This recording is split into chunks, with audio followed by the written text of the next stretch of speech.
Chinese people.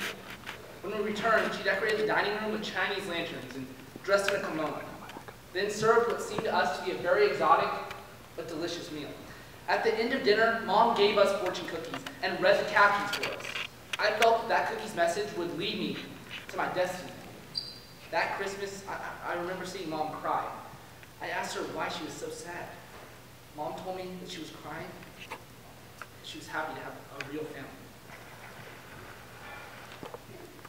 When David was young, his mom was perfect. She was the den mother for the Cub Scouts, and she loved all children. But as she grew older, she began to slowly lose her mind, and this caused her to blame David for everything that went wrong in her life. At first, it was just minor abuse, but soon it got worse and worse to the point where he was being stabbed and burned. How could David ever learn to love and honor his mother when she never loved or honored him? This is A Child Called It by David J. Pelzer.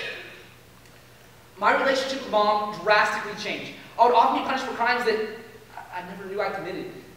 In the beginning, I was put in the corner of our bedroom. By this time, I had become afraid of Mom. When Mother decided that the corner treatment was no longer effective, we graduated to the mirror treatment.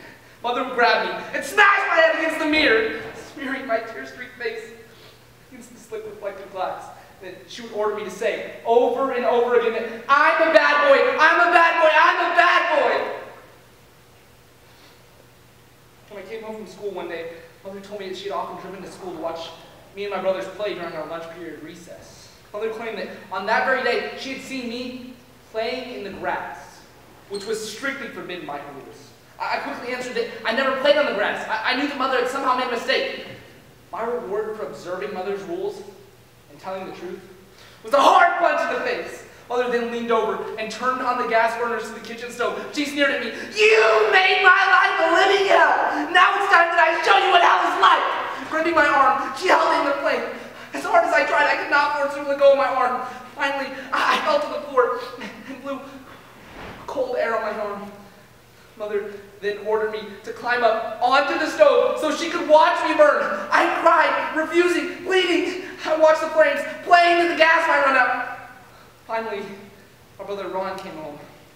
My heart surged with relief. She would not burn me while he was home.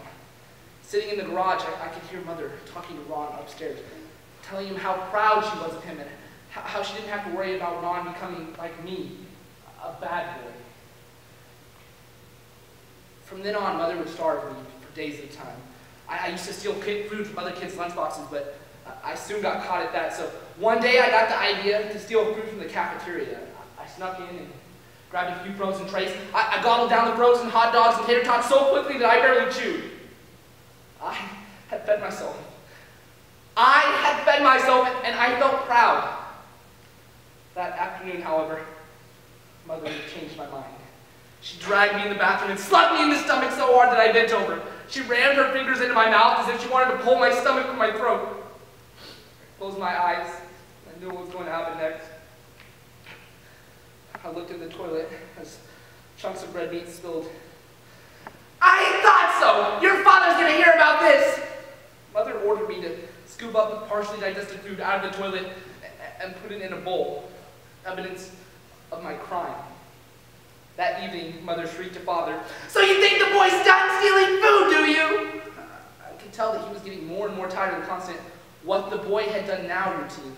Staring at me, Father just shook his head and said this wouldn't have happened if she just allowed me to have something to eat. "Eat! Eat! You want the boy to eat? Well, the boy's going to eat. He can eat this!" I sat on a chair and picked up the clumps of hot dogs out of the bowl in my hand. Globs of thick saliva ran through my fingertips as I dropped it in my mouth. As I tried to swallow, I began to whimper. I stared at Father, just turned to avoid my pain.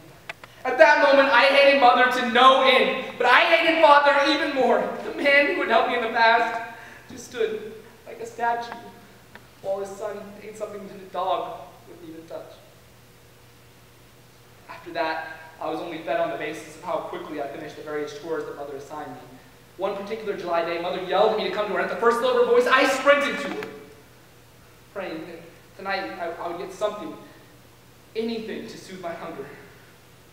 You have 20 minutes, 1 second, 1 minute longer, and you'll go hungry again. Is that understood? Yes, ma'am. Do you hear me? Look at me when I'm talking to you. As I looked at her, Mother snatched a carving knife from the countertop and told me that she would kill me if I didn't finish on time. Her words had no effect on me. She had been saying the same thing over and over again for almost a week now, but something looked wrong, very wrong. I strained my eyes to focus on Mother. She had begun to wave the knife in her hand. I focused all my attention on Mother's face, and out of the corner of my eye, I saw a blurred object glide on her hand. Pain erupted in my stomach. I tried to remain standing, but my legs gave out, and my world turned black. As I regained consciousness, I felt a warm sensation flowing from my chest. I moved my eyes to my stomach, and on her knees, Mother was hastily applying a thick wad of gauze to place on my stomach where dark red blood pumped out. I tried to say something. I knew it was an accident. I wanted to tell Mother that I forgave her. But I felt too faint to speak. I lost track of time as I returned to darkness. When I woke up, Mother was still on her knees wrapped in cloth around my lower chest.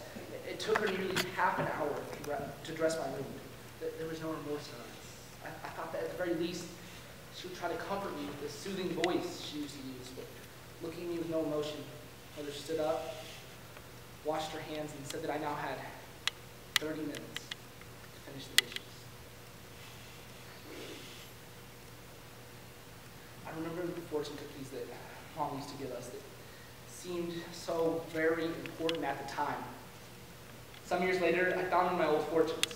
It said, "Love and honor thy mother, for she is the fruit that gives thou life."